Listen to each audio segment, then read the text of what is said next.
Hello everyone. In recent years, the value of fiat currency has come under scrutiny as its effects on the average American become more and more pronounced.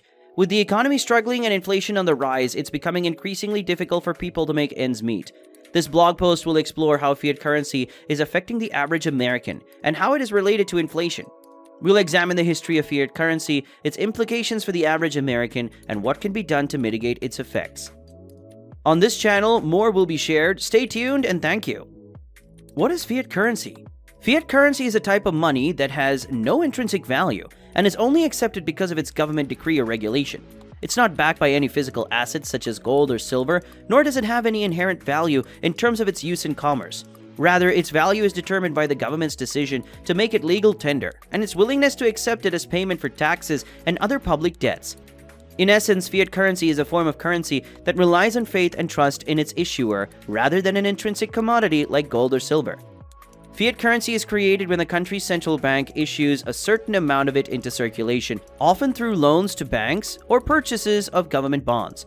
The central bank controls the supply of currency, which can be increased or decreased depending on the economic needs of the country. Additionally, the central bank can influence the exchange rate between different types of currencies by setting interest rates, buying and selling foreign currencies, or imposing restrictions on foreign exchange transactions. Fiat currency is the primary form of currency used today and has been since the end of the gold standard in 1971. Most countries around the world now use some form of fiat currency for their monetary system.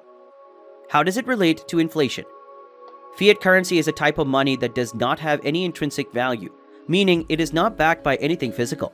It is created by governments or central banks and is used as legal tender for transactions within their jurisdictions. Fiat currency is used to represent a nation's wealth and purchasing power, and is typically issued in the form of paper money or coins. Inflation occurs when the supply of a currency outstrips the demand, making it less valuable. The rate of inflation is determined by how much new currency is issued by the government and how much economic growth is occurring. When there is more money available in circulation, people can buy more goods and services, leading to an increase in prices. As a result, it becomes more difficult to purchase the same items with the same amount of money. Fiat currency is a significant contributor to inflation due to its lack of intrinsic value. When governments and central banks issue too much fiat currency, it causes the money supply to exceed demand, resulting in higher prices. In addition, because it does not have any intrinsic value, it is more susceptible to market fluctuations, which can cause further inflation. Therefore, when too much fiat currency is in circulation, it can lead to higher prices and an overall decrease in purchasing power. What are the effects of fiat currency on the average American? The US dollar is considered to be both fiat money and legal tender, accepted for private and public debts. Legal tender is basically any currency that a government declares to be legal. Many governments issue a fiat currency that make it legal tender by setting it as the standard for debt repayment. Earlier in US history, the country's currency was backed by gold, and in some cases silver. The federal government stopped allowing citizens to exchange currency for government gold with the passage of the Emergency Banking Act of 1933. The gold standard, which backed US currency with federal gold, ended completely in 1971, when the US also stopped issuing gold to foreign governments in exchange for US currency. The mortgage crisis of 2007 and subsequent financial meltdown, however, tempered the belief that central banks could necessarily prevent depressions or serious recessions by regulating the money supply. A currency tied to gold, for example, is generally more stable than fiat money because of the limited supply of gold. There are more opportunities for the creation of bubbles with fiat money due to its unlimited supply.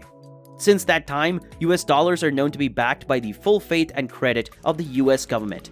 Legal tender for all debts, public and private, but not redeemable in lawful money at the United States Treasury or at any Federal Reserve Bank, as printing on US dollar bills used to claim. In this sense, US dollars are now legal tender rather than lawful money, which can be exchanged for gold, silver, or any commodity. Thanks for watching. For more views and updates, subscribe to our YouTube channel and stay tuned. Thank you.